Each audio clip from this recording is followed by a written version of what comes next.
अब्दुल्ला उधर बैठ जाएं और उस क्लास में भाई ये ना कोई परफ्यूम वगैरह या इस किस्म की चीज़ें इस्तेमाल ना किया करें क्लास के दौरान, और क्लास से पहले भी। लेक्चर नंबर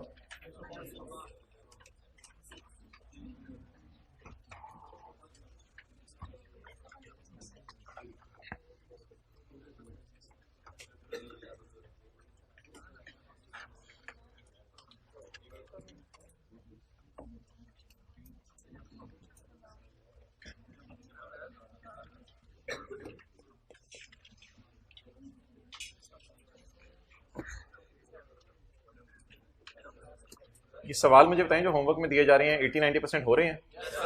बस ठीक है, आज एक छोटा सा सवाल कर लें 10 मिनट का। चैप्टर 18 का क्वेश्चन 15 करिएगा, कशमाला एंड सुमाइला के नाम से है। चैप्टर 18 का क्वेश्चन 15 पिछला वाला कर लिया था।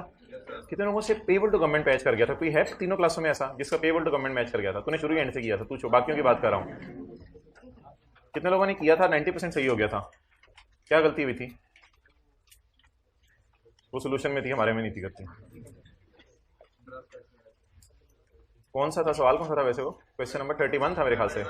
उसमें क्लोजिंग स्टॉक की एडजस्टमेंट आपको भूली होगी, मेरा क्या कसूर है इसमें? भूली हुई है तो एओपी में जाके रिवाइज करें या साथ वाले के सर में सर मारें।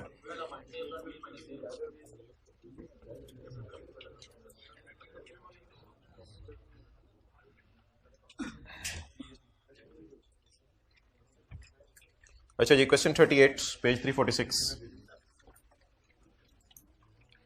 Star Garments Limited had filed its tax return for जो 2015। हमारी एक बड़ी जेंगो की जबरदस्त किस्म की तस्वीर एक बन गई हुई है पेज 325 के ऊपर। तो इंशाल्लाह अब उस तस्वीर को हम यूज कर लिया करेंगे सिनेरियो पे सवाल सॉल्व करते हुए। Star limited had filed it's return for tax 2015 on 30 सितंबर 15। वैसे कंपनी ने ना अपनी रिटर्न जमा करवानी होती है 30 सितंबर की बजाय 31 दिसंबर तक, लेकिन ये 30 सितंबर को आ गया, कोई मसला नहीं। कोई 5-6 सालों बाद 25 फरवरी 21 को कौमी ने on the basis of definite information की बेस पे एक नोटिस इशू किया under section 122 for audit of books of accounts for 2015। उसने एक नोटिस इशू किया 122(5) के तहत, 122(5)(a) के तहत नहीं, 122(5) के तहत उसने एक नोटिस इशू किया है। वो उसने कहा 122(5) तो आपको पता नहीं होगा, तो मैं बता देता हूँ, ये ऑडिट वाला था, क्योंकि 122(5) तो नहीं मेरे पेपर में याद होगा लफ्ज़, तो कहते हैं ये ऑडिट वाला था। 122(5) के तहत उसने ऑडिट के लिए जो है वो आपको नोटिस भेजा है। अब ये नोटिस कौन सा वाला है? ये ना नोटिस ऑडिट का भी नोटिस आता है, यानी नोटिस आता है कि ऑडिट शुरू होने लगा है, तो ये वो नोटिस है। ये शो कॉज नोटिस ना रहिएगा, इसको क्या लिखा हुआ है? On 25 February 21 the commie issued a notice for audit, notice for audit. तो ये क्या शुरू होने लगा? इसका ऑडिट शुरू होने लगा। टेस्ट वाला सवाल है। The accountant inform the chief executive, दिया नहीं, यस बोलना है। द अकाउंटेंट इन्फॉर्म, दिया होगा, द अकाउंट नहीं दिया होगा। The accountant inform chief executive officer, accountant ने चीफ एग्जीक्यूटिव ऑफिसर को बताया सर हमारा ऑडिट तो 2015 का पहले ही हो चुका है। सर याद नहीं, उन्होंने आपको आके काटा था, मैंने पट्टी लगाई थी 2019 में, सर आपको याद होगा। And N amended assessment order under 122 का 5A वाज इशूड। और सर आपको याद है हमने prejudicial to interest of revenue काम किया था, हमने हुकूमत को रेवेन्यू को नुकसान पहुंचाया था, उन्होंने शो कॉज नोटिस भेजा था, फिर आके उन्होंने हमें काटा था। सर हम तो कटवाए जा चुके हैं पहले के। Sir under the provisions of income tax ordinance explain the term definite information. बात अरूज पे थी, ये कहीं और ले गए डेफिनेट इन्फॉर्मेशन को। चलो आगे चलें। ये मुझे भूल रहा है, पता नहीं, ये मैंने पेज नंबर तो याद है, पता नहीं सर ने पढ़ाया था किसी क्लास में शायद जनवरी में। ये 2 नंबर तो गए, ये 2 नंबर वैसे आ जाने चाहिए थे। चलो आगे। ये झक मारते रहे हैं जो लोग ऐसी बातें करते हैं ना, पूरा सेशन शाम को जाके अपने घर में ये लोग विलियां मारते रहे हैं जो पेपर में ऐसी बातें करते हैं कि ये क्या है। छोड़ें यार सारी चीजें, हम लेटेस्ट एंड में देखते हैं कौन सा सवाल आया था। लेटेस्ट अटेम्प्ट किताब में भी नहीं है वो सवाल। Under the provision income tax ordinance 2001 and rules made there under briefly discuss the term normal assessment and briefly discuss the term best judgement assessment. तो टर्म नॉर्मल असेसमेंट क्या लिख के आएंगे? सेक्शन 120 का 1, बस 120 का 1। और बेस्ट जजमेंट असेसमेंट के टर्म डिफाइन करें, सेक्शन 121 का 1। मैं आईकेएफ से डिसएग्री करता हूं, ये 4 इसने सिनेरियोज और 3 नंबर आगे रखे हुए थे, और आईकेएफ ने सोल्यूशन में देखा अनलकीली उसने चारों बातें डिस्कस की हुई हैं, तो नंबर इसने काफी कम रखे हुए थे। तो बेस्ट जजमेंट असेसमेंट क्या होती है? जो 4 लोगों की हो। और एज्यूम्ड असेसमेंट क्या होती है? जो आपके रिटर्न जमा कराते ही एज्यूम बन जाते हैं। तो इसमें 120 का 1 और इसमें 121 का 1। State the requirements that should be complied with, वो रिक्वायरमेंट्स बताएं जो पूरी की जाएं अगर कोई अकेला बंदा अपना बिजनेस बंद करने का सोचे तो वो कौन सी रिक्वायरमेंट्स पूरी करे? ये तो बहुत पहले का पड़ा हुआ है यार। अब ये ना कहिएगा सॉरी इस अटेम्प्ट में 5 नंबर का आया है, आपने चैप्टर 15 में से कहा था पता नहीं कितना आएगा। मैंने तो कुछ नहीं कहा कितना आएगा, मैंने तो किसी एक क्लास में भी नहीं कहा। इस अटेम्प्ट में 9 नंबर का भी आया। उससे आगे चलें तो और जो है वो 4 जमा 4 8 नंबर का भी आया है। उससे आगे चलें तो इसी तरह तो कभी 18 को 15 नंबर का भी आ रहा है। इस चैप्टर में से कभी कभी 15 नंबर का भी आ रहा है। ये 10 नंबर का तो इधर हमारे सामने आया हुआ है, ये 7 नंबर का आया हुआ है, ये 4 नंबर का आया हुआ है, ये 5 नंबर का आया हुआ है, ये 6 नहीं 6 7 8 नहीं 6 ही कर, वो लग गया ऊपर वाला। तो ये मार्च 18 में 1 2 3 4 5 6 7 8 9 10 11 12 ठीक है, मर्जी है उसकी, लुट मचाए इस चैप्टर में, कौन पूछने वाला है। तो there is no grade, income tax में कोई ग्रेड नहीं है। बस पहले 3 चैप्टर में से 10 नंबर का आना है। सेल्स, ये क्या बातें हो रही हैं आजकल, मुझे लगता है मंजिल पहले 3 चैप्टर्स में से 10 नंबर का आना है, सेल्स टैक्स में से कोई 30 नंबर का आना है, और इनकम टैक्स के अंदर से कुछ 60 नंबर का आना है। Okay,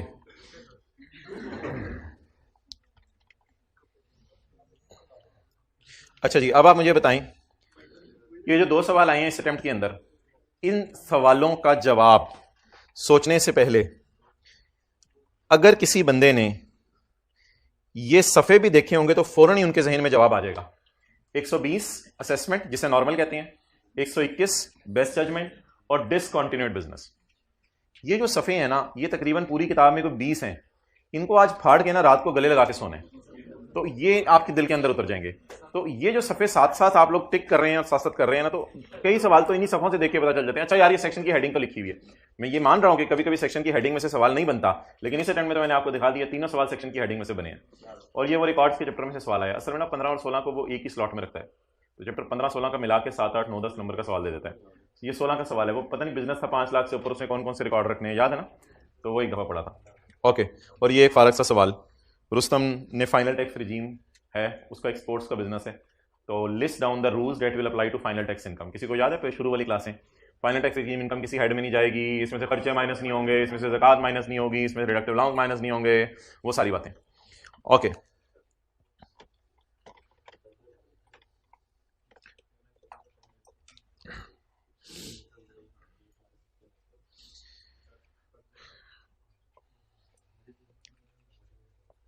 discuss whether the commie is empowered to make further amendment. बताएं क्या कॉमी फर्दर अमेंडमेंट कर सकता है in the assessment order issued on 24 February 2020? क्या फर्दर अमेंडमेंट कर सकता है?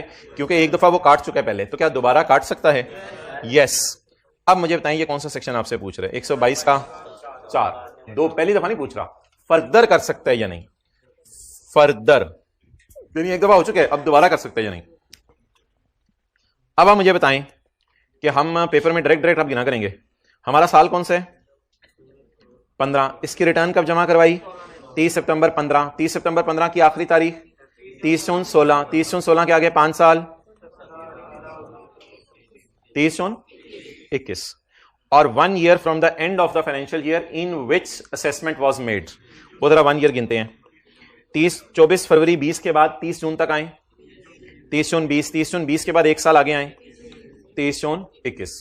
7 नंबर भोंगे ने डाल दिए 122 का 4 लिखने के, 7 number. N assessment order can be amended नहीं लिखना, वो तब लिखना होता है जब पहली दफा हो रही हो। इधर आपने लिखना है if an assessment order has been, it can be amended as many times that may be necessary. My accountant CEO को पंगे ना डाल, it can be amended as many times that may be necessary within the later of 5 years from the end of the financial year in which assumed assessment order is issued, which in this case mobile वाले भाई is 30 जून 2021, और 1 year from the end of that financial year, ये इसी चला दें, in which amendment took place, which in this case is 30 June 2021. So the last date by which assessment order can be further amended is 30 June 2021. For further details you can contact me on this number.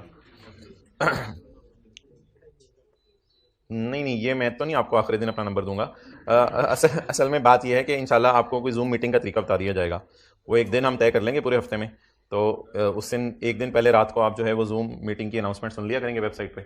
अगले दिन zoom meeting में आप join कर लेंगे जो आपके सवाल होंगे, तो हम इंशाल्लाह इन टच रहेंगे बजरिया जूम मीटिंग। क्वेश्चन 35, ये क्या बातें हो रही हैं आज और कल, और ये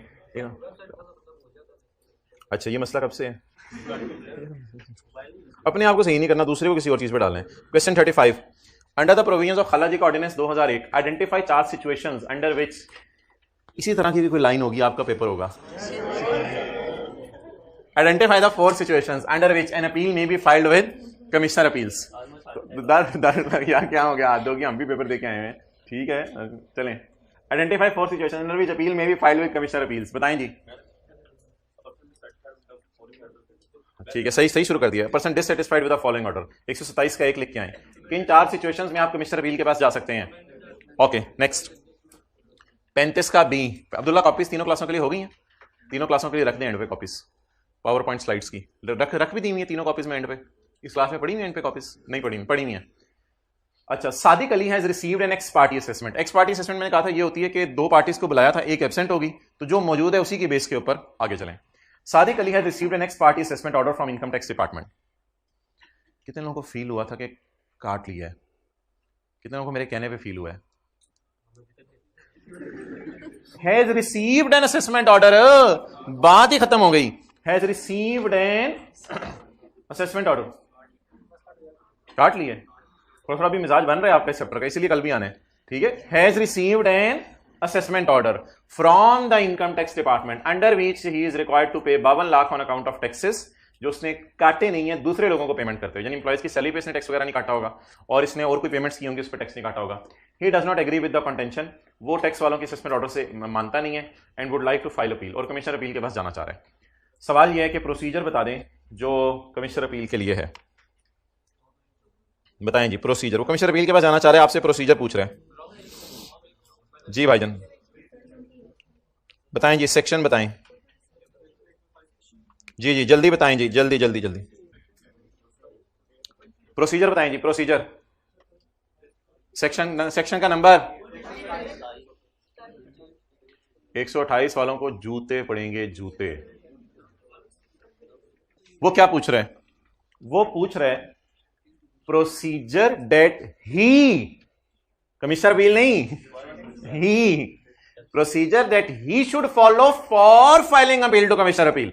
फिर अगला सवाल अगर होता ना पेपर में ये होता, एंड नाउ कमिश्नर अपील कौन सा प्रोसीजर फॉलो करे, वो सवाल तो नहीं आया। क्या सवाल आया कि प्रिंसिपल साहब के पास जाके मैं कैसे अपील करूं, या प्रिंसिपल साहब अपील कैसे सुने, मैं कैसे जाके अपील करूं, ये तरीका। स्टेट द तरीका that he should follow for filing appeal, वो क्या है? ये प्रोसीजर इन अपील पता है क्या? कमिश्नर अपील ने कैसे केस सुनना है, और ये सबके जहन में आ रहा था क्या तरीका फॉलो करें। तो रिक्वायरमेंट्स को स्लैश डाल के procedure, procedure for filing appeal, book में भी डाल दो आइंदा के लिए अब्दुल्ला, रिक्वायरमेंट्स को अंडरलाइन करके प्रोसीजर, ये रिक्वायरमेंट्स को अंडरलाइन करके प्रोसीजर।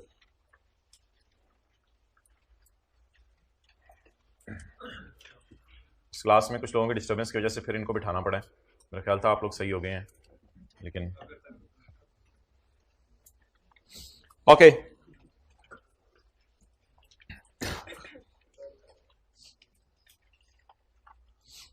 अच्छा ये एक अच्छा सवाल है, खुद ही कर लीजिएगा किसी दिन। क्वेश्चन 31,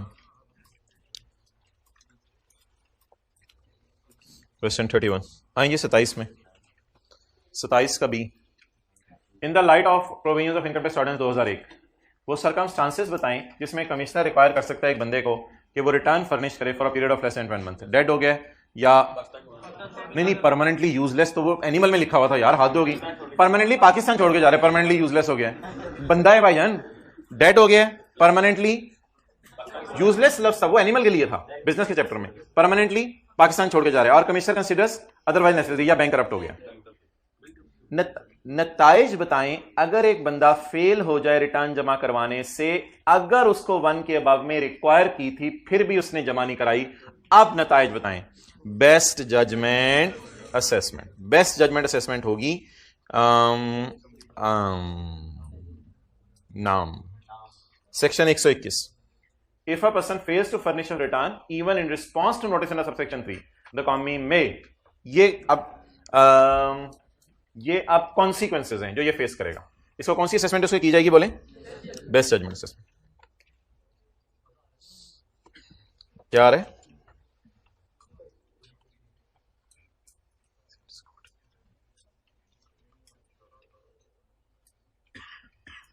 चलें ठीक है, अब ये हो गया, 35 भी हो गया, 38 भी हो गया, 41 अभी करेंगे इंशाल्लाह थोड़ी देर में। चलें जी, आज सेक्शन 124 हमने पढ़ना है, वो निकाल लें। यार ये सफ़े बांध दो स्लाइड्स फिजिकल वालों को, ऑनलाइन वाले हजरात तो इसको ऑनलाइन देख ही रहे हैं। साइंस सफ़े बांध दो, 20 पीस पकड़ा दो हर रो में।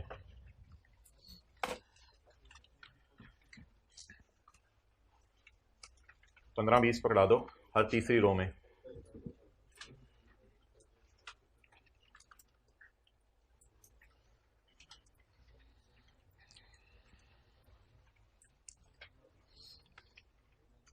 ये क्या आई कैफ का पेपर, ये ज़रा देखें इसमें कौन कौन से टेबल इसने दिए हुए।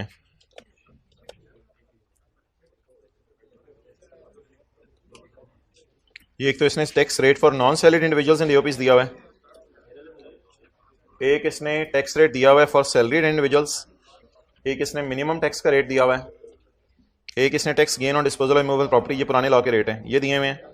सिक्योरिटीज़ के रेट दिए हुए हैं, इनिशियल अलाउंस का रेट दिया हुआ है और डेप्रिसिएशन का रेट दिया हुआ है। मैं देख रहा था ऐसी लेटेस्ट टाइम में उसने कौन कौन से टेबल दिए हुए हैं।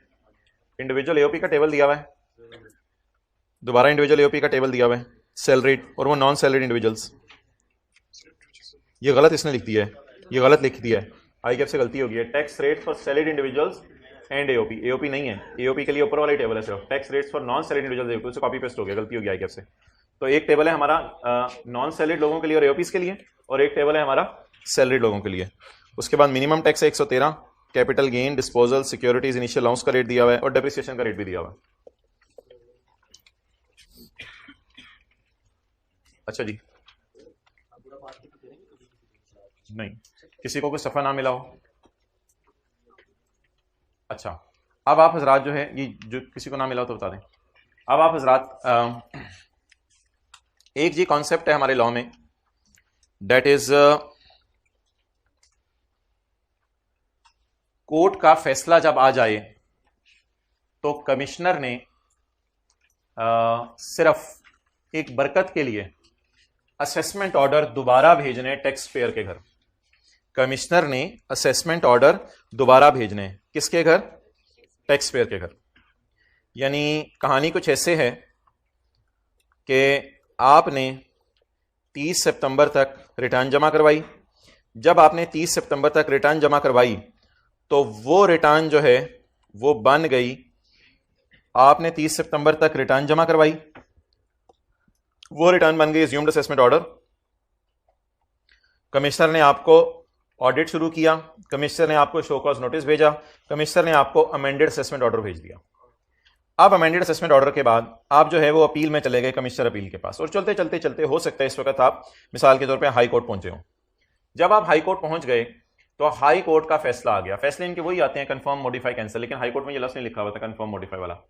तो हाई कोर्ट का फैसला आ गया, जिसको हमने कहा था हाई कोर्ट ने जजमेंट पास कर दी। अब जब हाई कोर्ट ने केस के बारे में जजमेंट पास कर दी तो it is called as appellate order, या चलें एपलेट ट्रिब्यूनल, जो मर्जी जो कोर्ट ले लें उससे कोई फर्क नहीं पड़ता, ये भी कोर्ट ही है। या एपलेट ट्रिब्यूनल ने जजमेंट पास कर दी, या एपलेट ट्रिब्यूनल ने कंफर्म, मॉडिफाई और एनल का फैसला सुना दिया कि आपकी इनकम 20 है या 32 है या 22 है, ये फैसला आ गया। इसके बाद अगर कमिश्नर और टैक्स पेयर चाहें कि केस क्लोज हो जाए और हम आगे ना जाएं, अब कमिश्नर कोर्ट का फैसला मिलने के बाद क्या करेगा? बरकत के तौर पे टैक्स पेयर के घर एक ऑर्डर भेजेगा जिसका नाम अमेंडेड असेसमेंट ऑर्डर नहीं होगा, जिसका नाम होगा असेसमेंट ऑर्डर। मुश्किल नाम इसका होगा अपील इफेक्ट ऑर्डर, यानी कोर्ट के अपील के फैसले के आने के बाद वाला असेसमेंट ऑर्डर। तो जब जज अपना फैसला सुना दे तो कमिश्नर कहे हां ठीक है, जैसे जज ने कहा मैं भी मानता हूं। ये सेक्शन 121 नहीं है बेस्ट जजमेंट, ये सेक्शन 122 नहीं है अमेंडमेंट ऑफ असेसमेंट, ये सेक्शन 124 है। दैट इज अ जिम्मेदारी ऑफ कमिश्नर के बरकत के तौर पे कोर्ट के ऑर्डर के बाद टैक्स पेयर को बता दे कि जैसे कोर्ट ने कहा वैसे ही मैं भी मानता हूं। ओके, इसका रेड में जो नेम लिखा हुआ है वो पढ़ें अगर नजर आ रहा है आपको। Assessment after court order, assessment after court order. लेकिन इस सेक्शन के अंदर, इस सेक्शन के अंदर जो हेडिंग दी है किताब में लॉ वाले ने, वो दी है ब्रैकेट के अलावा वाली, assessment giving effect to order. इतनी सी बात से पता नहीं चलता हमें, assessment giving effect to order. लेकिन आप रेड वाली लाइन को पढ़ें जरा, असेसमेंट आफ्टर कोर्ट ऑर्डर। इस असेसमेंट का मैंने आपको एक नाम बताया है, इस असेसमेंट का मैंने आपको एक नाम बताया है, एपलेट ऑर्डर। क्या नाम बताया? नहीं, एपलेट ऑर्डर नहीं, appeal effect order. Appellate order तो कोर्ट का ऑर्डर है ना। इसका मैंने आपको एक नाम बताया मुश्किल सा इस असेसमेंट ऑर्डर का, अपील इफेक्ट ऑर्डर। तो जब कोर्ट का फैसला आ जाए, कोर्ट का फैसला आने के बाद, जब कोर्ट का फैसला आ जाए, कोर्ट का फैसला आने के बाद कौन? कमिश्नर किसको? टैक्स पेयर को। क्या भेजेगा? Assessment order. इस असेसमेंट ऑर्डर का नाम है appeal effect order. Court passed an appellate order, court ने फैसला सुना दिया, कोर्ट फ्री हो गया, court passed an appellate order, court का फैसला आ गया। आगे चलें जी। कोर्ट के फैसले 3 आ सकते हैं। पहला फैसला कोर्ट का, वो पता है कंफर्म, मॉडिफाई, कैंसिल लफ्ज पे थे, वो भी थे, फैसले ही थे, लेकिन आज मैं कुछ और लफ्ज बोलने लगा। कोर्ट का एक फैसला ये हो सकता है जिसमें टैक्स पेयर को डायरेक्ट रिलीफ दे दिया जाए। डायरेक्ट रिलीफ का क्या मतलब है? इसको रिलीफ दें, इसको पैसे वापस करें, इसको रिलैक्स करें, इसको तंग ना करें, इसको मत छेड़ें, ये नॉन रेजिडेंट का रिप्रेजेंटेटिव नहीं है, रिलीफ दे दें, इसको जाएं। एक कोर्ट का फैसला ऐसा आ सकता है जिसमें टैक्स पेयर को रिलीफ दे दिया जाए। एक कोर्ट का फैसला ऐसे आ सकता है जिसमें कोर्ट फैसला ना सुनाए और कोर्ट कह दे सेट असाइड, कमिश्नर तुमने जो काम किया है सेट असाइड, मैं साइड पे रखता हूं, नया काम करो, तुम ही करो, मैं नहीं फैसला सुना रहा। तो कोर्ट के 2 फैसले आ सकते हैं। नंबर 1, या टैक्स पेयर को छूट दे दे in the form of tax माफ कर दे, कोई भी मसला हो, या कोर्ट फैसला सुनाने से इनकार कर दे, सेट असाइड।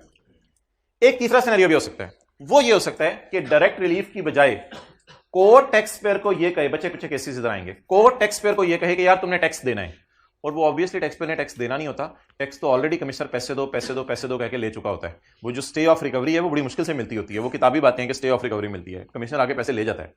तो एक वो केसेस है जिसमें टैक्स पेयर ने टैक्स जमा कराना होगा, लेकिन अब टैक्स जमा कराने की जरूरत नहीं होती, क्योंकि टैक्स तो अपील्स के दौरान कमिश्नर वैसे ही आपसे जबरदस्ती क्या कर चुका होता है, ले चुका होता है। 20 और 32 का डिफरेंस 12 लाख पे टैक्स, तो 12 लाख पे टैक्स आप पहले ही दे चुके होते हैं, तो वो टेंशन नहीं कि आप टैक्स जमा करवाने। अब कमिश्नर ने सिर्फ फॉर्मेलिटी के तौर पर आपके घर क्या भेजने, असेसमेंट ऑर्डर।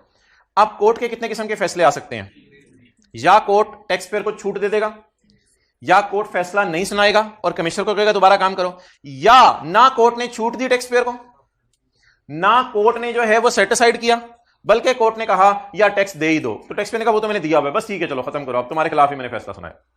ये 3 किस्म के फैसले आ सकते हैं।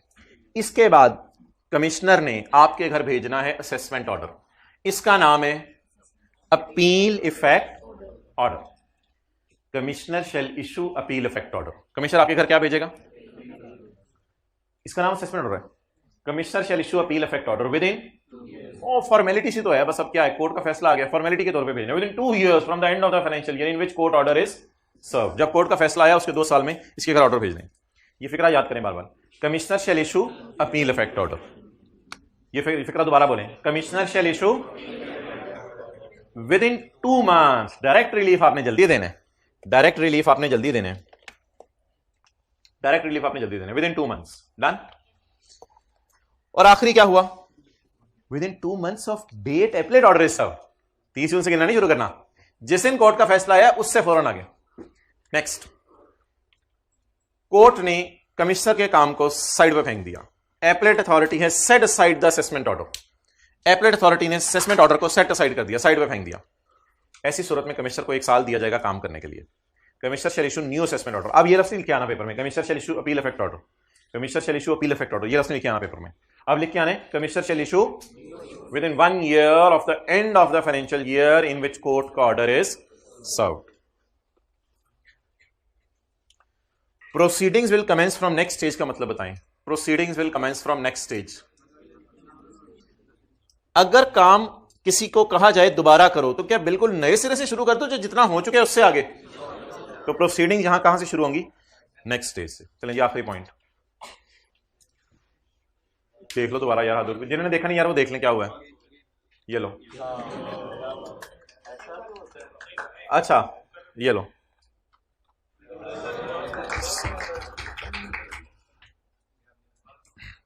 चलो सारा देख लो दोबारा।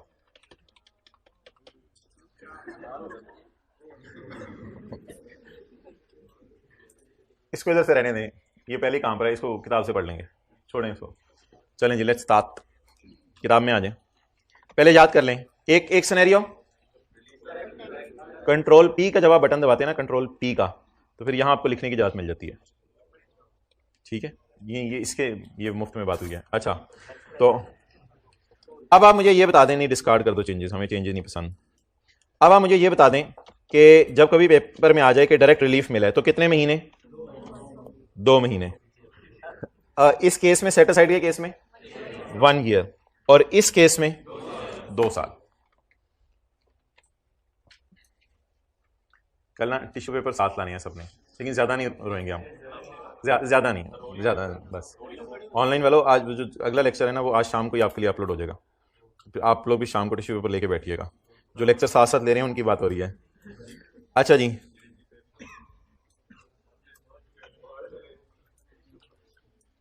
पेज नंबर 337 जी। टिश्यू पेपर ले आइएगा कल, वरना मैं इधर से दे दूंगा, आप जैसे भी करना हुआ, लेकिन आंसू आप दिखाएंगे तो फिर मिलेगा, ऐसे नहीं मिलेगा। Page 337, where an assessment order is to be issued after court order. Where an assessment order is to be issued after court order. इसको ना पहले ऐसा करें, जहां से पढ़ लें सारा, पेज 338 से, पेज 338 से मैं बॉटम से शुरू कर रहा हूं।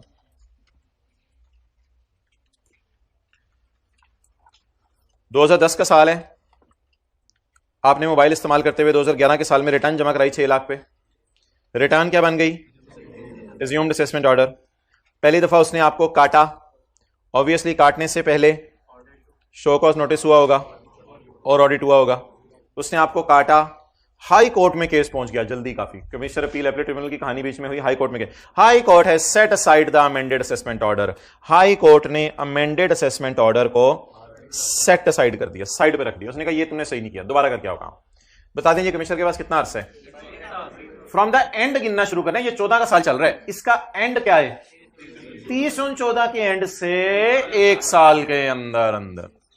तो अब बोलें, वो जो फिक्रा अभी मैं आपसे बुलवाना चाह रहा हूं, बोलें, where an assessment order has been set aside by appellate authority, the commie will issue an assessment order which is called as appeal effect order within 1 year from the end of that financial year in which court order is served. दोबारा याद कर लें, where an assessment order,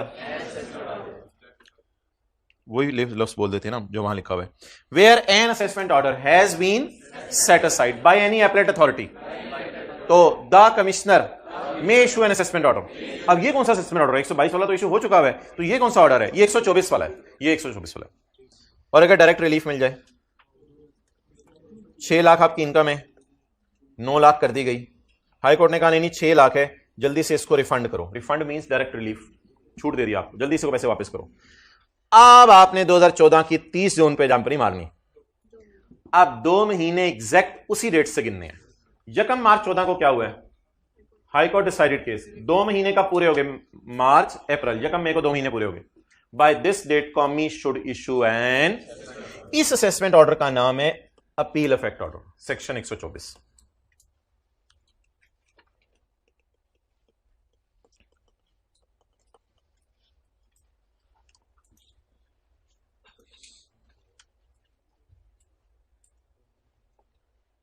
okay,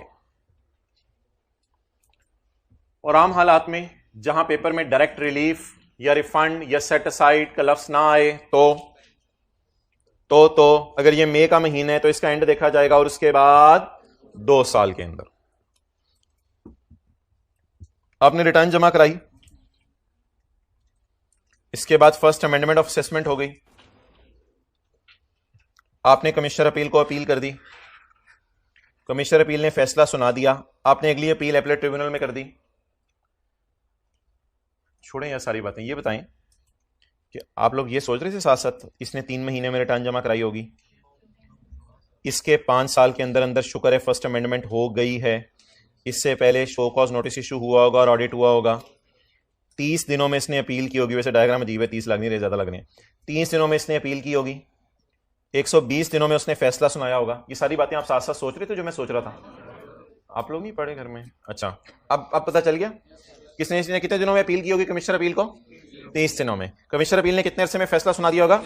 120 दिनों में। फिर आपने ATIR में appeal की होगी, वो मैंने यहां लिखा नहीं, आपने फिर 60 दिनों में ATIR में अपील की होगी, और ATIR ने 6 महीने में अपना फैसला सुना दिया होगा। उसमें उसने यही कहा कि जैसे कि आपकी इनकम 9 लाख है तो 9 लाख ही है, अब कोई डायरेक्ट रिलीफ नहीं मिल रहा आपको, कोई बेनिफिट नहीं मिल रहा, ना कोई सेट असाइड का है उसमें, जो नॉर्मल आम हालात हैं, ये कोर्ट का फैसला आ गया। अब लगेगा section 100, by this date commie should issue an assessment order, it is also called as appeal effect order. अच्छा, अब बैलेंसिंग सिनेरियो कब लगाया करना है ये सुन लें। आपने या डायरेक्ट रिलीफ रिफंड का लफ्ज ढूंढने, ये लफ्ज ना मिला तो सेट असाइड ढूंढने, ये लफ्ज भी ना मिला तो बस हर केस में कितने साल लेने हैं? 2 साल। आ जाए जी। Where an assessment order is to be issued after court order, इस तरह डायग्राम बनाएं। Where an assessment order is to be issued after court order, where an assessment order is to be issued after court order.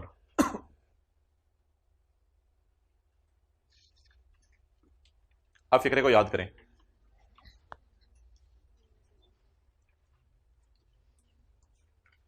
Where an assessment order is to be issued after the assessment order can be issued, यही वाला बोले, where an assessment order is to be issued after court order, the assessment order can be issued within 2 years from the end of that financial year in which court order is served, जिसमें court order सर्व हुआ है।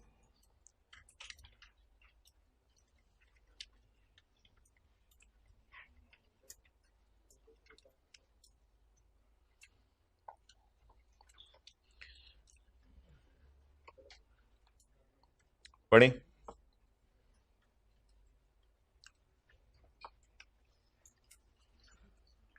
Where an assessment order is to be issued after court order, where an assessment order is to be issued after, the Qami shall issue the appeal effect order, इसका नाम assessment order ही है, the Qami shall issue the appeal effect order within 2 years from the end of the financial year in which appellate order is served। यानी अगर 31 मई को सर्व हुआ है तो फिर 2 साल खत्म होंगे 30 जून से गिन के 30 जून 14 को। क्लियर भैया? आपने पिछली भी छुट्टी की थी, अभी भी टेंटिव नहीं बैठे हुए। आगे चलें, कहाँ थे सैटरडे को? यार तो ऐसी ऐसी तबीयत खराब में आए हैं, आपको क्या बताऊं मैं, के सामने ही है, कोई छुट्टी नहीं की तो अब आप लोग अजीब ऐसे छोटी बहुत मसला हो। अच्छा आगे चलें, 124 का 4, वेयर खुशी is provided by court, the commie shall issue appeal effect order within of the date appellate order is serve, 2 months of the date, अब ईयर एंड से नहीं गिनना शुरू करना, of the date appellate order is serve. Where an assessment order has been set aside, आज बस हमने इतना ही पढ़ना है, बस फिर पास पेपर ही करेंगे कुछ। Where an assessment order has been set aside, जहां कोई असेसमेंट ऑर्डर सेट असाइड हो जाए, क्या मतलब? Where an assessment order has been set aside, where an assessment order has been set aside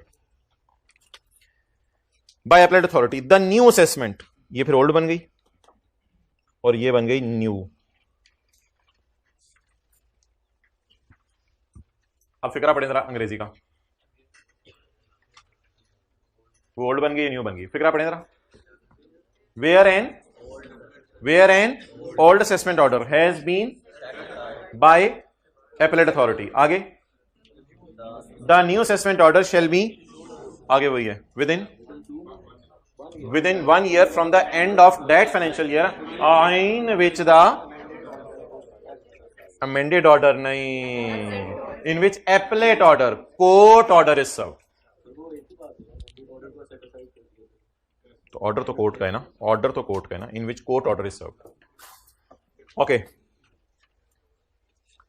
एक क्वेश्चन अराइज हो सकता है कि हाई कोर्ट ने ऑर्डर सेट असाइड कर दिया है और टेक्स्ट पर चाह रहे हैं कि केस क्लोज ना हो और नए सिरे से काम ना हो, वरना बड़ा मुश्किल हो जाएगा इसके लिए।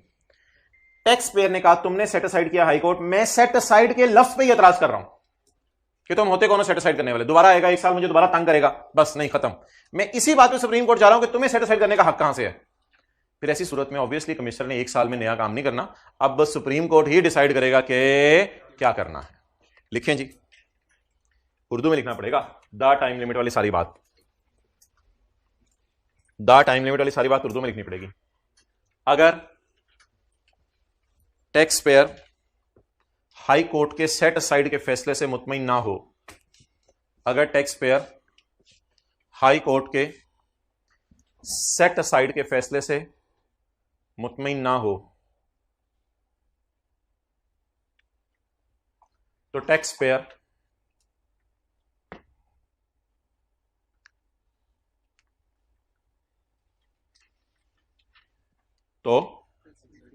पेयर सुप्रीम कोर्ट में अपील कर दे, तो टैक्स पेयर सुप्रीम कोर्ट में अपील कर दे।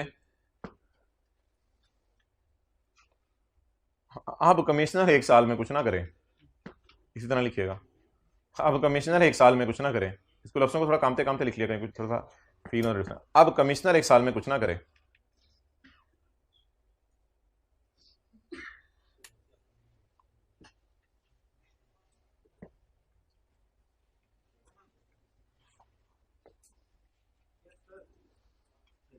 अब कोर्ट ही करेगा, अब कोर्ट ही करेगा, फैसला सुनाएगा ना अपना। अच्छा भाई, यहाँ पे एक बात, एक जनरल रूल आपको बता दूं, बहुत से लोग ये कहते हैं कि हम दीन पे चलने को दिल चाह रहे हैं तो कुरान और हदीस को जो है वो हम फिर घर में खुद बैठ के पढ़े हैं। पर खुद बैठ के आप पढ़ते रहेंगे ना तो वो आपका लेवल नहीं होगा जो कि किसी उस्ताद से सीख के होगा, क्योंकि जो टीचर जिस तरह चीज़ को कन्वे करता है, उतार चढ़ाव बात का और सारा समझा सकता है ना, वो पूरी ज़िंदगी भी आप खुद लगे रहेंगे ना तो उस दर्जे को नहीं पहुंच सकते। इसलिए कभी भी अपने आप को ये ना समझिएगा कि मुझे किसी उस्ताद की ज़रूरत नहीं है, मरते दम तक आप जो है वो उस्ताद के मोहताज हैं दीन के मामले में भी। बल्कि ये तो खुद हुक्म आ रहा है कि जो अहले ज़िक्र हैं, कुरान में कहा जा रहा है अहले ज़िक्र हैं उनसे पूछो, यानी जिनको पता है उनसे पूछो, बजाय कि खुद अकल लगाते रहो इस चीज़ का ये मतलब है, इस चीज़ का ये मतलब है। तो आज उम्मत का बहुत बड़ा फ़िरका दीन पे जो चलना चाहता है वो फिर खुद ही चीज़ों को पढ़ के जो है वो समझने की कोशिश करता है बेचारा। अच्छा हाँ, आप बताओ जी क्या कर रहे थे, क्या पूछना चाह रहे थे आप? मुस्तनद उस्ताद अगर आपको चाहिए तो आप बता दें, मैं आपको ढूंढ के दे दूंगा। हाँ हाँ, ये भी मसला है उस्ताद कौन हो। हाँ बोलो।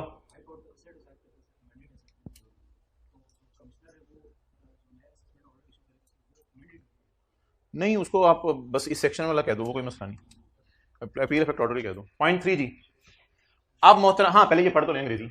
The limit will not apply, limit apply नहीं होगी। कौन सी वाली लिमिट अप्लाई नहीं होगी? साल वाली। If tax payer has filed an appeal, अगर टैक्स पेयर ने एक अपील फाइल कर दी है, कौन सी अपील फाइल कर दी है?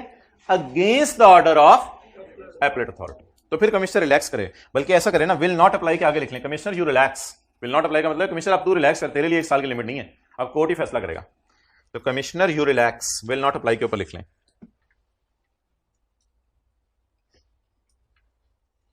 ओके नेक्स्ट,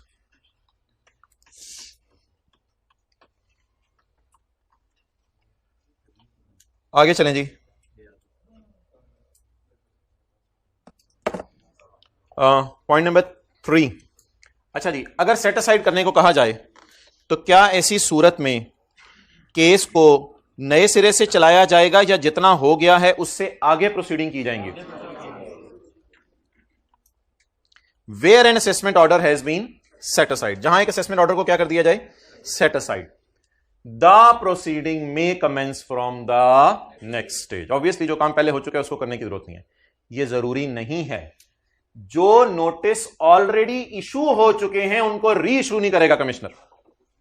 जैसे आपको कहा जाए टेस्ट दो, तो अब इसका यह मतलब नहीं कि जो आपने टेस्ट जो है वो दिए हुए थे वो भी दोबारा देने लग जाए, जो रह गए हैं वो दे दें। It will not be necessary to refurnish any return which was, ना कमिश्नर वो नोटिस कोई ऐसा भेजे जो पहले भेज चुका है, और ना कोई ऐसी रिटर्न उससे मांगे जो वो ऑलरेडी जमा करवा चुके। डन।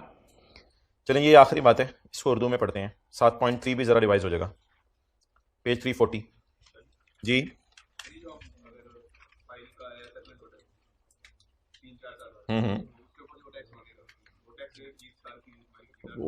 उसी साल का। कमिश्नर के लिए यह जरूरी नहीं है कि कोई नोटिस इशू करके डाटा मांगे जो नोटिस पहले कभी इशू कर दिया हो। यह भी जो पढ़ाया है या कोई रिटर्न भी दोबारा नहीं मांगेगा जो पहले से मांग ली हो। आगे ये आखिरी कॉन्सेप्ट है हमारा आज का, आसान सा कॉन्सेप्ट है।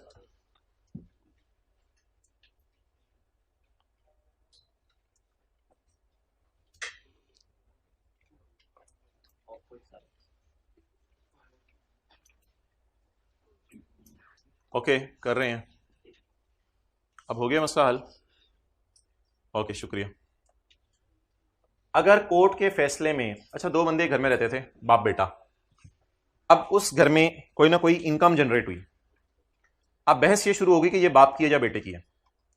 कोर्ट ने फैसला सुनाया कि ये बाप की नहीं है। कोर्ट के फैसले की रोशनी में कमिश्नर अपने दफ्तर आके दो अपील इफेक्ट ऑर्डर भेजेगा। एक बाप को भेजेगा जिसमें लिखा होगा कि वाजे कोर्ट के, ना करें ना बार बार, एक बाप को भेजेगा जिसमें लिखा होगा वाजे कोर्ट के फैसले में ये पता चला ये इनकम आपकी नहीं है, आपको मुबारक हो।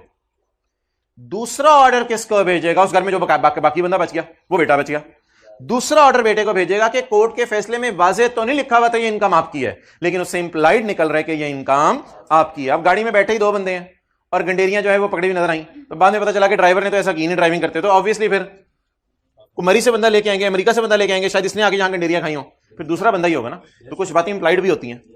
बड़े जी, अगर कोर्ट के फैसले में यह कह दिया जाए यह इनकम अंजुम की नहीं है, यह इनकम बाप की नहीं है, तो कमिश्नर दो असेसमेंट ऑर्डर इशू, इस तरतीब से पढ़ना है, तो कमिश्नर दो असेसमेंट ऑर्डर इशू करेगा। कौन से? यह इनकम बाप की ना है, यानी यह इनकम बेटे की हाँ है। यह इनकम किसकी है? अकरम। आपको पता है ना अकरम वल्द अंजुम है, तो मैंने बता दिया था शुरू में ही, अकरम वल्द अंजुम, यानी अकरम इसका क्या है? बेटा है। अब अकरम यह एतराज नहीं करेगा कि मुझे क्यों निकाला। क्या मतलब? उससे तो नहीं निकाला जा रहा। अब हर चीज को हर जगह बिला वजह फिट कर रहे होते हैं। अब अकरम यह एतराज नहीं कर सकता कि मुझे क्यों असेसमेंट ऑर्डर इशू किया। अब बेटा यह एतराज नहीं कर सका कि मुझे क्यों असेसमेंट ऑर्डर इशू किया, क्योंकि ना भाई चुप ना, क्योंकि कोर्ट के फैसले में सिर्फ नाम अंजुम का आ रहा था, कोर्ट का फैसला अधूरा था, लेकिन कुछ चीजें इंप्लाइड भी होती हैं।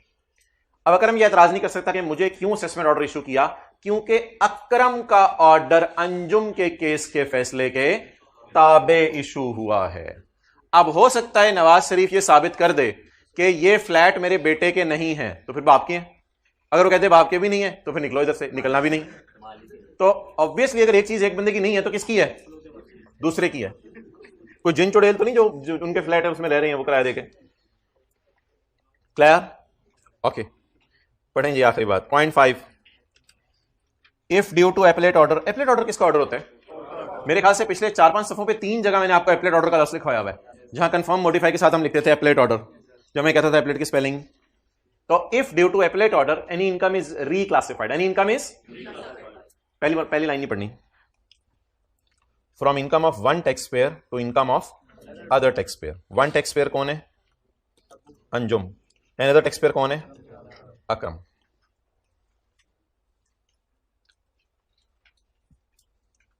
तंग करूं आपको? ये अंजुम जो है अबू अकरम है। अच्छा चलें छोड़ें। The assessment order issued for other year नहीं, the assessment order issued for other tax payer is assumed to have been issued as a result of order of court। ये अज्यूम किया जाएगा कोर्ट के फैसले की रोशनी में ही अगले को ऑर्डर इशू किया गया। और अगला अगर बार बार एतराज करे, नहीं नहीं नहीं मुझे तो नहीं, तो तुझे तेरी है ऐसी की तैसी, तुझे नहीं, तो बाप की इनकम नहीं है तो फिर किसकी है? बेटे की। अच्छा ऐसा भी हो सकता है कि एक ही इनकम को एक बंदे की 1 साल की इनकम से निकाल के उसी बंदे की दूसरे साल की इनकम में डाल दिया जाए, जैसे आप जेब से निकाल के एक चीज वाली जेब में डाल लेते हैं। ऐसा हो सकता है, डिपेंड करता है ना साथ बंदा कौन बैठा। मैं सफर की बात कर रहा हूं, आप क्लास में अच्छे बच्चे हैं सारे। अच्छा तो क्या ऐसा हो सकता है कि एक बंदे की एक इनकम को 1 साल से निकाल के दूसरे साल में डाल दिया जाए? अब कोर्ट का फैसला आया कि वसीम अकरम ये तेरी इनकम 2015 की तो नहीं है लेकिन है तेरी। अब कमिश्नर ने आके 2 ऑर्डर बनाए, वसीम ये इनकम आपकी 2015 की नहीं है, बस साबित हुआ ये इनकम आपकी 2016 की है। अब वसीम अकरम ये नहीं कह सकता कि 2016 में मुझे क्यों छेड़ा है। द रीजन इज कि बातें इंप्लाइड भी तो होती हैं कुछ। इफ ड्यू टू कोर्ट का ऑर्डर एनी इनकम इज, कैसे, अब ये वाली क्लासिफिकेशन कहां से कहां होने लगी है? From taxable income of a tax payer अब एक ही है, फ्रॉम 1 ईयर टू अनदर ईयर, यानी तुम्हारी ये इनकम इस साल की नहीं है बल्कि इस साल की है. The assessment order issued for other year shall be assumed as having issued as a result of order of court. तो समझा जाएगा कोर्ट के फैसले की रोशनी में ही इशू हुआ, और इसलिए इसकी उर्दू भी लिखती है, आप पढ़ लीजिएगा. भाईजान जहां ये सेक्शन लग जाए ना 124 अपील इफेक्ट ऑर्डर वाला, तो जनरल टाइम लिमिट्स नहीं लगती, वो जो 122 के 2 में लिखी हुई है वो नहीं लगेंगी. वो किस लिए जनरल टाइम लिमिट्स? वो तो शुरू होती हैं एज्यूम्ड असेसमेंट ऑर्डर के 5 साल के अंदर, ये वाली शुरू होती है कोर्ट के ऑर्डर के बाद. किस सेक्शन की टाइम लिमिट्स नहीं लगेंगी? फिर क्या लगेगा? कहते हैं सुबह के 4 डाल रहे हो, ये लगेगा. फिर कहते हैं टाइम लिमिट्स मेरे से ले लो. हमने कहा वो वाली, कहते हैं वो तो किसी और सेक्शन की है. तो जनरल टाइम लिमिट्स यहां ना लगाना. आप ये नहीं कह सकते कि तुमने मुझे असेसमेंट ऑर्डर भेज दिया, 5 साल पुरानी बात है, ये क्या बात हुई, चल, ये नहीं.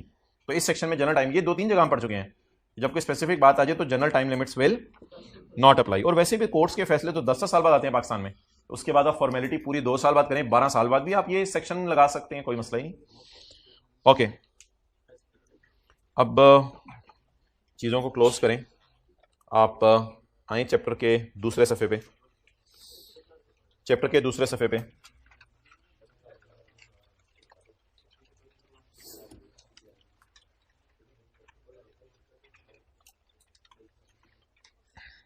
Point number C, page number 314.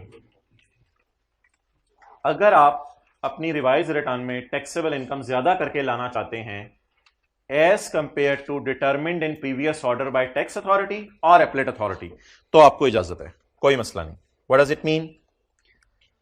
अगर बेस्ट जजमेंट असेसमेंट होने के बाद नॉन रेजिडेंटशिप ओनर को जमीर जागे और वो ये कहे कि यार आपने जो मेरे हवाई जहाज में सीटें गिनी थी ना वो 20 थी, आपने मुझे 20 का असेसमेंट ऑर्डर भेजा है, लेकिन सॉरी मैंने बीच में फोल्डिंग भी खोली थी उससे, तो मेरे दिल में ख्याल आया आपको टैक्स जमा करा दूं. टैक्स वाले कहते हैं welcome out. Best judgement assessment order के बाद भी आपने रिटर्न रिवाइज करनी हो, रास्ता खुला है. अमेंडेड असेसमेंट ऑर्डर, कमिश्नर ने कहा आपकी इनकम 20 नहीं 32 है, आपने कोई अपील नहीं की, आपने मान लिया, आपने कहा मेरी इनकम 32 है, उस पर टैक्स जमा करा दिया. घर आके ख्याल आया नहीं मेरी इनकम 32 नहीं, मेरी तो 70 थी. कोई नहीं, अमेंडेड असेसमेंट ऑर्डर के बाद आप जाएं, अमेंडेड असेसमेंट बाद जाके रिटर्न रिवाइज करने, रिटर्न रिवाइज करने का रास्ता हमेशा खुला है, लेकिन इनकम बढ़ा के लाना है.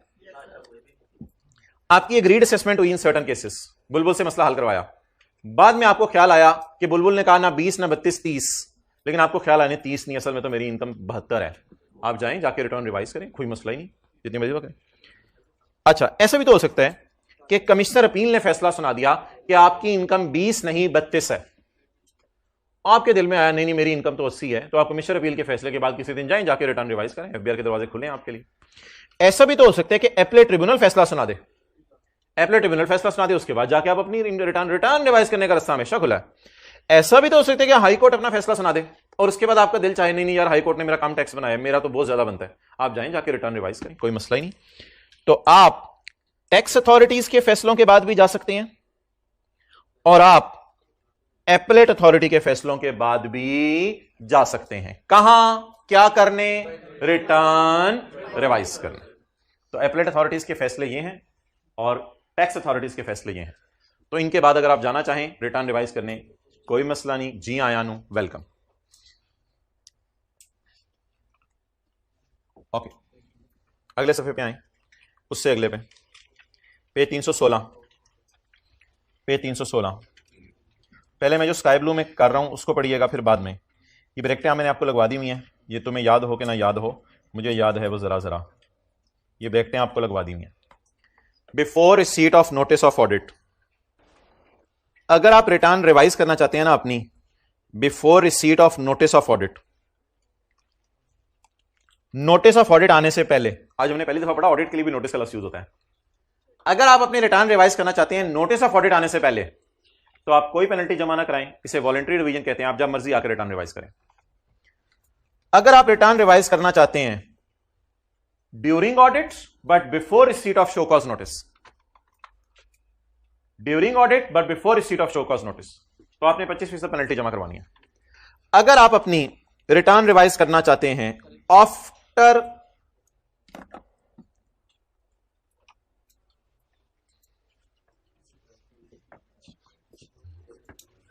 याद कर लें ये डब्बे डुब्बे। बड़ा मजे का पेपर आता है यार, सब कुछ पढ़ी हुई चीजें ज़हन में आ रही होती हैं।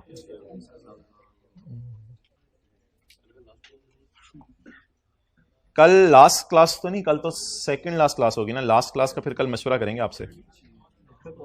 सुबह आना पसंद करेंगे आप लास्ट क्लास के लिए, दोपहर को आना पसंद करेंगे या शाम को आना पसंद करेंगे?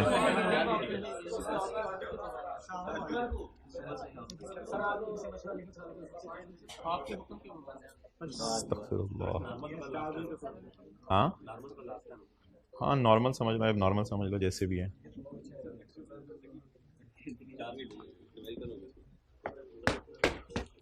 शुरू करें जी? आवाज आ रही है? गुड, आ रही है, वो कह रहे हैं आ रही है।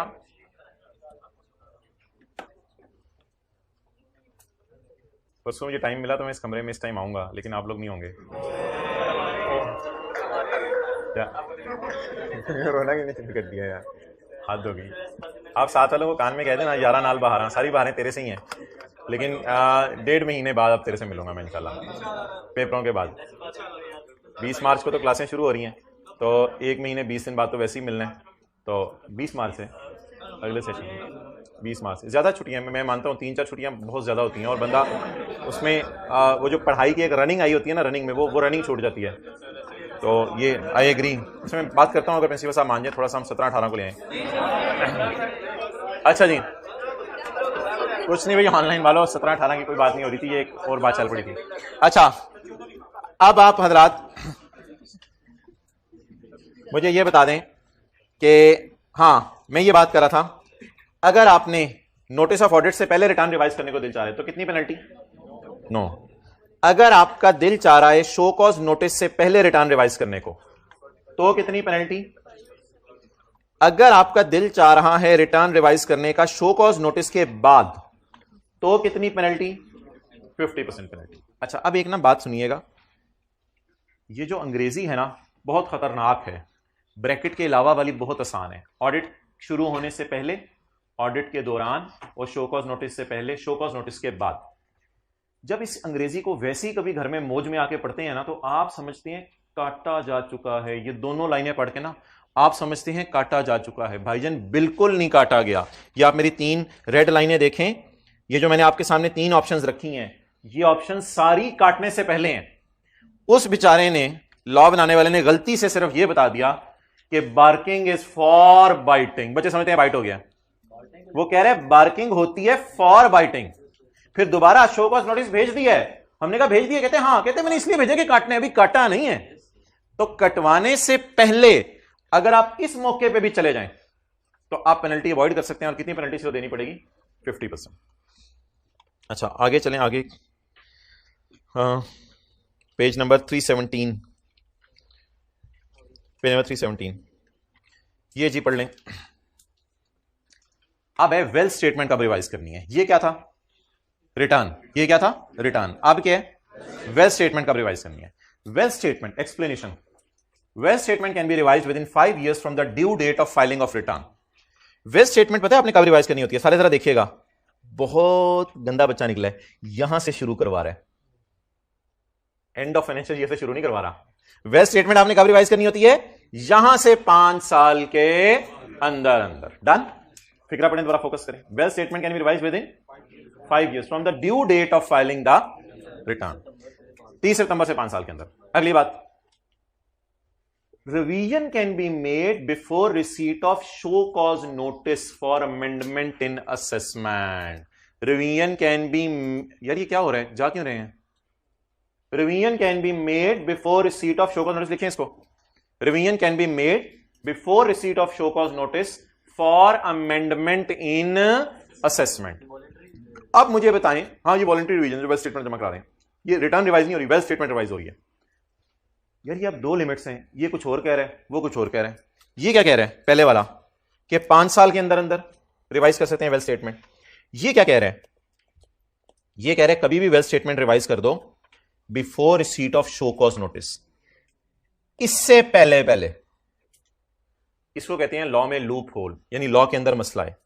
एक जगह लॉ कह रहा है इससे 5 साल के अंदर करो वेल्थ स्टेटमेंट रिवाइज जब मर्जी, एक जगह लॉ कह रहा है कि इससे पहले पहले, शो कॉज नोटिस आने से पहले पहले, यानी ऑडिट शुरू हो गया, ऑडिट के दौरान जाके आपको यार ऑडिट टीम आप जाएं, मैं अपनी वेब स्टेटमेंट खुद ही रिवाइज करके ला रहा हूं। अब ये गलती है लॉ में, एक जगह कुछ और कह रहा है, एक जगह कुछ और कह रहा है।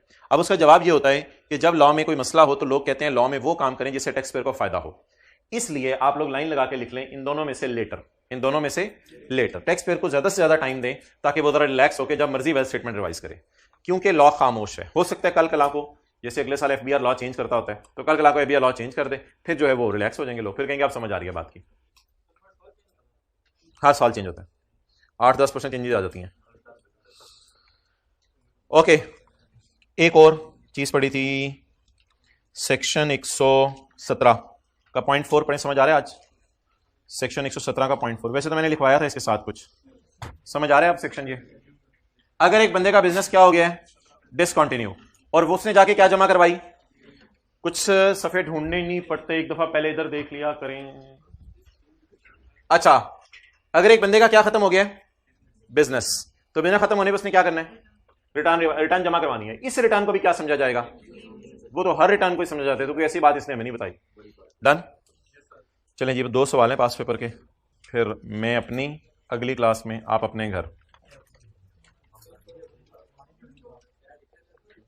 नहीं, आज एक्स्ट्रा क्लास नहीं है, मेरा नहीं ख्याल कल भी होगी। तो मूड बन गया शाम को 7-8 बजे, कल तो आपको बता दूंगा, लेकिन 7 बजे पता चले तो मुझे 8 बजे तक आप पहुंच जाएंगे तो। अच्छा, लेट का भी क्लास रखो, शाम को 6-7 बजे बच्चे कहते हैं पता नहीं, और कोई शादी हो कजन की, पहुंचे होते हैं 8 बजे, 10 बजे मैरिज हॉल बंद हो रहे, 11 बजे घर पहुंच रहे हैं। ये सेल्फ इंटरेस्ट जो है ना आपका, बड़ा जहां आपका इंटरेस्ट होता है, माहौल कौन सा होता है। हकीम लुकमान ने अपने बेटे को कहा था वफात के, बेटा शादियों पे कम जाया करो, जनाजों पे ज़्यादा जाया करो। शादियों से तो दुनिया की मोहब्बत ज़्यादा पैदा होती है, बस ठीक है आप ज़रूर जाएँ, कोई इन्विटेशन दे उसकी दावत कबूल करना भी सुन्नत है, लेकिन कोई ज़्यादा ये ना हो कि बस ये वो आ जाएँ बस जाके। अच्छा जी, क्वेश्चन 41 तो बाद में करते हैं, पहले एक और सवाल था वो दूसरी क्लास को करवाया था, वो आपका रह ना जाए। क्वेश्चन 25, इस पर लाइन नहीं लगाई। क्वेश्चन 25, शादियों पे जाते हुए अक्सर ऑब्जर्व किया करें कोई आखिरत की याद नहीं आ रही होती। Maroof filed his return of income for tax year 2015। Maroof ने अपनी रिटर्न जमा करवाई है 2015 की ऑन 30 सितंबर 15। बिल्कुल मारूफ, क्योंकि तुम मिस्टर हो तो तुमने 30 सितंबर तक ही जमा करवानी थी, और अगर तुम मिस होते मारूफा तो आप भी यही करवानी थी, अगर कंपनी होते फिर और बात है। 15 अगस्त 16 को he received a show cause notice from commissioner. 15 अगस्त 16 को से एक शो कॉज नोटिस आ गया। क्या पेज है ये, पेज 325, इसको भी गले लगा के सोइएगा। उसके क्या आ गया, show cause notice. He received a show cause notice from commissioner, बिल्कुल बार्किंग हुई है, फॉर बाइटिंग, अभी बाइट हुई नहीं, बार्किंग हुई है, for biting, issued on self assessment basis, यानी वो सेल्फ असेसमेंट वाले को बदलना चाह रहे हैं। Amendment of assessment issued on self assessment basis, amendment करना चाह रहे of assessment issued on self assessment basis. Self assessment basis कौन सी होती है, सेल्फ असेसमेंट, अज्यूम्ड असेसमेंट, उसको अमेंड करना चाह रहा है। रिक्वायर्ड वो सर्कमस्टांसेस बताएं जिसमें असेसमेंट ऑर्डर जो एज्यूम हो गया था कि इशू हो गया सेल्फ असेसमेंट बेस पे, मे बी अमेंडेड। अमेंडेड का मतलब है 122 और सर्कमस्टांसेस का मतलब है 122 का 5 और 5 है। पहले कमरा पकड़ा करें, फिर कमरे में, सर घर पकड़ा करें, फिर घर में कमरा। तो अमेंडमेंट से क्या पता चला कौन सा सेक्शन पूछना चाह रहे हैं, टाइम लिमिट्स पूछना चाह रहे हैं या सर्कमस्टांसेस पूछना चाह रहे हैं। The circumstances under which assessment order treated as issued on self assessment basis may be amended by commissioner. Point B पढ़े,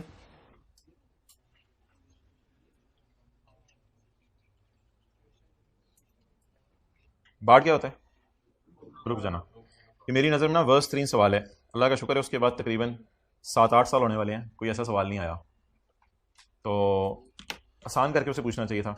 कमिश्नर ओरिजिनल असेसमेंट ऑर्डर को अमेंड कब नहीं कर सकता, 5 साल बाद। यानी अगर 5 साल के अंदर कर सकता है तो फिर 5 साल बाद, बस ये था जवाब।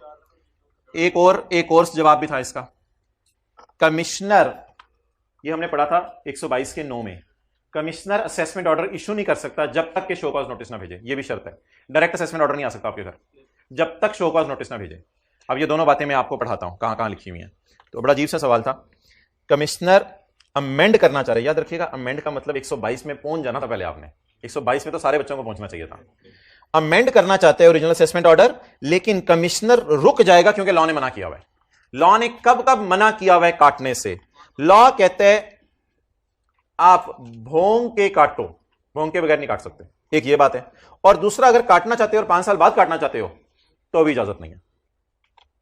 तो इसका जवाब है 122 का 2 और 122 का 9। 122 का 2 तो हो गया ना 5 साल वाली बात। 122 का 9 जरा पढ़े पहली लाइन, 122 का 9 पढ़े, क्या पहली लाइन पढ़े 122 के 9 में? हाँ जी, इफ सॉरी 122 के 9 की पहली लाइन पढ़ें जो लिखा हुआ है बस।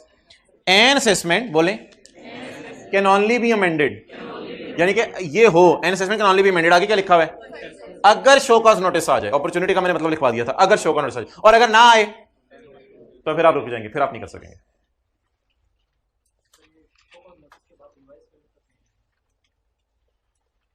ठीक है, एक्सलेंट। क्वेश्चन 41,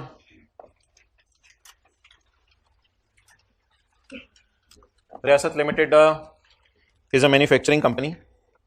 ये 41 है, इसके बाद लेटेस्ट टाइम का सवाल था 42, वो तो मैंने आपको दिखा दिया, किताब में नहीं डला हुआ।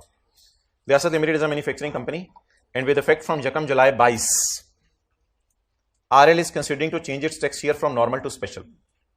ये सोच रही है यकम जुलाई 22 के बाद ना, अब जब भी कभी साल एंड हुआ ना, मैं 31 दिसंबर को किया करूंगा। मुझे बताएं इससे पिछला कौन सा साल होगा इसका? वैसे ही पूछ रहा हूं, इससे यकम जुलाई 22 पे खड़े होकर तो मुझे ख्याल आया ना, इससे पिछला कौन सा साल होगा? इससे पिछला कब शुरू हुआ होगा? बहुत कंसंट्रेशन चाहिए। और पिछला मैं पूछ रहा हूं, पिछला यकम जुलाई 21, और खत्म कब हुआ होगा? और ये कौन सा ईयर होगा? Normal tax year. 30 जून 22 के बाद जब अगले दिन सुबह उठा तो बेगम को कहते हैं बेगम अब 31 दिसंबर। बेगम के क्या सरताज जा रही हैं आप 31 दिसंबर?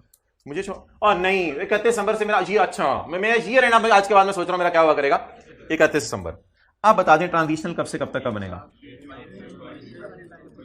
अब ऑब्वियसली यकम जुलाई को जाके अप्लाई कर देगा, तो गवर्नमेंट कहेगी कि चलो ठीक है 31 दिसंबर अभी 6 महीने जरा गुजारो किसी तरह, ट्रांजिशनल फेज तो आती है ना, 6 महीने किसी तरह गुजारो, बाद में स्पेशल की तरफ आ जाना। फील हो रहा है पहली क्लास जज्बे। 31 दिसंबर 2022, ये कौन सा ईयर होगा? ट्रांजिशनल। अच्छा, वैसे ही आपसे पूछ रहा हूं इसके बाद फिर अब स्पेशल की कैसे कहानी चलेगी? यकम जनवरी 22, यकम जनवरी 23 से 31 दिसंबर 23, डन। ये कौन सा होगा? Special tax. ओके, नोट करें, सफे के लेफ्ट साइड से नोट करना शुरू करें, आगे भी कुछ लिखना है।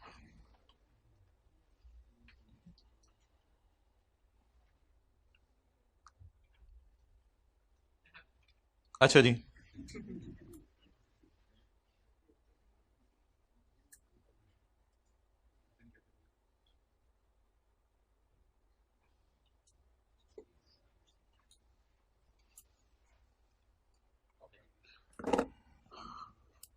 रिवीजन करें जी। कंपनी ने रिटर्न कब जमा करानी होती है? कंपनी की रिटर्न में ना आपने एक ब्रिज यूज करना है पेपर में, ब्रिज। वो ब्रिज है 30 जून। अगर जनवरी से जून कभी भी आपका ईयर एंड हो जाए, कोई दीवाना कहता है मेरा 3 जनवरी को ईयर एंड होगा, ऐसे भी दीवाने लोग होते हैं दुनिया में, कहते हैं मेरा 3 जनवरी को ईयर एंड होगा, तो आपने 3 जनवरी के बाद एक छलांग मारनी है 30 जून पे। इन लोगों को आपने 6 महीने के अंदर अंदर बुलाना है, दिसंबर तक बुलाना है, ये बताया था आपको। और अगर किसी खुश नसीब का साल के पहले 6 महीने में, कैलेंडर ईयर नहीं, हमारे जो टैक्स ईयर के साल के, अगर किसी खुश नसीब का ईयर एंड 16 अगस्त है, आपने 16 अगस्त के बाद फौरन छलांग मारनी है 30 जून पे पेपर में। 30 जून को एक ब्रिज के तौर पे यूज करना है। इसके बाद आपने 1 2 3 दर्जी की तरह 3 महीने गिने, 30 सितंबर तक उसको बुला लेना। पहले 6 महीने वालों को 30 जून के बाद वाले 30 सितंबर को, आखिरी 6 महीने वालों को 30 जून के बाद वाले 31। Identify the date of filing of return in respect of following. Filing of return for पिछला साल, पिछले साल की पूछ रहे हैं अभी तो, क्योंकि यकम जुलाई को तो हमने कुछ और सोच लिया ना, पिछले साल की पूछ रहे हैं, वो तो नॉर्मल होगा। फाइलिंग ऑफ रिटर्न ऑफ पिछला साल पूछ रहे हैं, filing of return for transitional period and filing of return of first special year, first special, इनकी रिटर्न्स कब तक जमा करानी है। मेरे ख्याल से ऐसा करते हैं कि इसको काट देते हैं, क्योंकि डिसीजन ना इसकी बेस पे होना है, आखिरी डेट की बेस पे होना है। तो अब जनवरी फरवरी मार्च अप्रैल मई जून वालों को दिसंबर में बुला लेते हैं, और अगर जुलाई से दिसंबर है तो उनको सितंबर में बुला लेते हैं। 30 जून 22 तो खुद 30 जून है, तो यहां ब्रिज इस्तेमाल करने की जरूरत नहीं है। सितंबर, ग्रीन ग्रीन, 30 जून 22 तो खुद 30 जून है, तो उससे आगे 30 जून में नहीं लेके जाना। अगर कोई कहता है मेरा ईयर एंड 30 जून है, तो इसको 6 महीने देने या 3 महीने, 6 महीने। तो बताएं 30 जून 22 वालों को कब बुलाना है? 31 दिसंबर 22। चलें जी, रिटर्न जमा कराने की आखिरी तारीख बताएं। 31 दिसंबर 22। जून वालों को कब बुलाने? दिसंबर में। मई वालों को कब बुलाने? और यार जून वालों को कब बुलाने? मई वालों को, अप्रैल वालों को दिसंबर में। दिसंबर वालों को कब बुलाने? सितंबर में। अब बता दें, ये जो 31 दिसंबर 22 है, आप एक डायग्राम कोई ज़हन में नहीं लानी, ऐसे एक स्लॉट सा सोचने के सर ने एक डायग्राम बनाई थी, जुलाई से दिसंबर, ये दिसंबर वाले हैं, दिसंबर वालों को सितंबर में बुलाना है, लेकिन एक ब्रिज यूज करें बीच में। जरा बताएं 31 दिसंबर 22 के बाद कौन सा 30 जून आ रहे? 30 जून 23, 30 जून 23 के बाद एकदम छलांग मारे 3 महीने। 22-23 ना करो, चपेड़े पड़नी है इधर। और बहुत से बच्चों के ये कमेंट्स आए हैं, जो पेपर आप लोगों के चेक हो रहे हैं, कि आप लोग जो है वो कास्टिंग ज़बानी कर रहे हैं और ज़बानी कास्टिंग करके फिगर्स गलत लिख रहे हैं। 40 जमा 10 60 लिख के आ रहे हैं आप पेपर में, तो कास्टिंग प्लीज़ गलत मत करें। आगे चलें, अगली बात जी, 31 दिसंबर, और इतने वर्स्ट कमेंट आए हैं कि 6-7 लोगों ने यहां तक किया है कि वर्किंग 1 वाला इनपुट न्यूमेरिकल के फेस पे जाके माइनस किया हुआ है। हालांकि वर्किंग 1 वाला इनपुट जो है अपोर्शनमेंट में जाता है, और अपोर्शनमेंट में जाके टैक्सेबल सेल वाला जो इनपुट होता है वो न्यूमेरिकल के फेस पे जाता है। बहुत से लोग वर्किंग 1 वाला इनपुट जो है वो ले गए हैं। बहरहाल ये सारी चीज़ें उनके कमेंट्स के ऊपर लिखी होंगी, जो पेपर आपको चेक होकर मिलेंगे। पूरी कोशिश है कल तक इंशाल्लाह मिल जाए आपको टर्म टेस्ट चेक होके, और ऑनलाइन वालों को भी 1-2 दिन में मिल जाएंगे इंशाल्लाह। 1-2 दिन से मुराद है जो उन्होंने किए हैं उसके 7-8 दिन बाद ही। ओके नेक्स्ट जी, 31 दिसंबर 23, आखिरी तारीख देखें। जुलाई से दिसंबर वाला स्लॉट है या जनवरी से जून वाला? जुलाई से दिसंबर वाला। जुलाई से दिसंबर वालों ने सितंबर में आना होता है, लेकिन एक ब्रिज बीच में यूज करें। 30 जून 24 पे ब्रेक मारें, उसके बाद 3 महीने और गिन लें। 30 सितंबर 24, ठीक है जी। रिटर्न के साथ स्लैश डाल के क्या लिख लूं? एक्सेलेंट। कौन बोले? Excellent. Assumed assessment order, assumed assessment order. Return के साथ एज्यूम्ड असेसमेंट ऑर्डर लिखें। अब पार्ट 2 पढ़ें।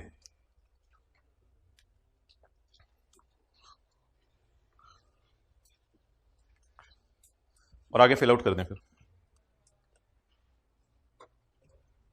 फर्स्ट अमेंडमेंट बताएं कब तक होनी है?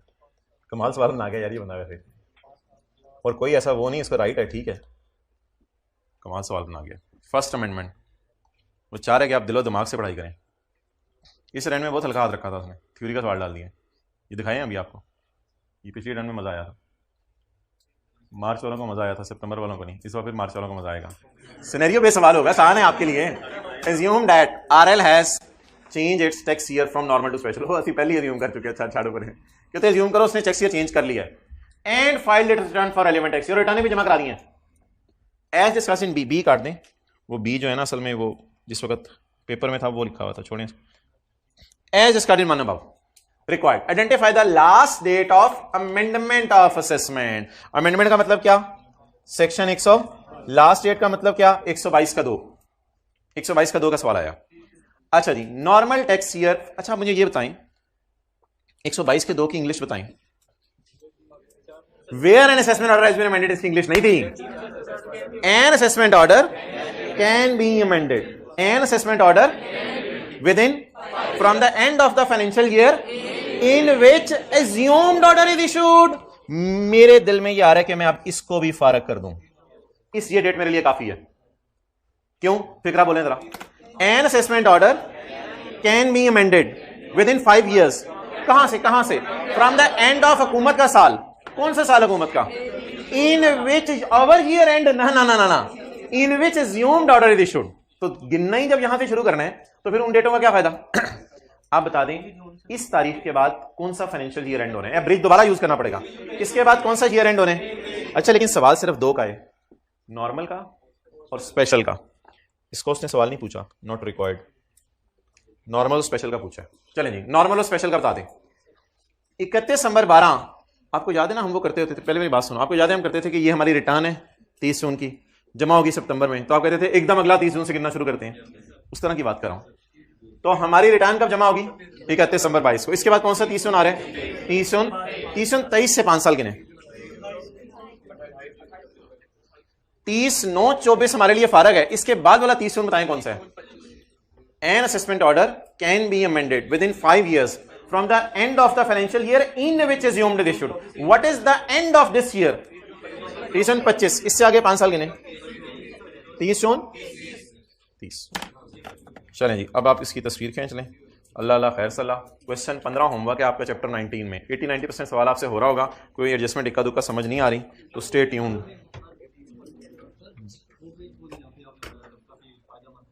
फायदामंद पेज आपके लिए पहले फायदामंद पेज, बाकियों के लिए बेफायदा। कभी आप आओ मेरे पास, बड़े फायदामंद पेज। अच्छा यार वो बच्चे वो नोट कर रहे थे, तूने मुझे सैयारे लगा दिया।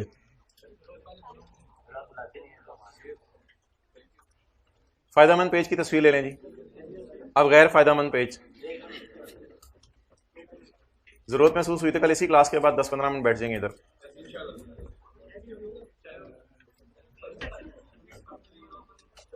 It's good to live on own money. भाई ये टेक्स्ट की किताब में बात लिखी और इत्तफाकन बहुत बड़ी बात है ये। क्या और जी खैरियत से? नहीं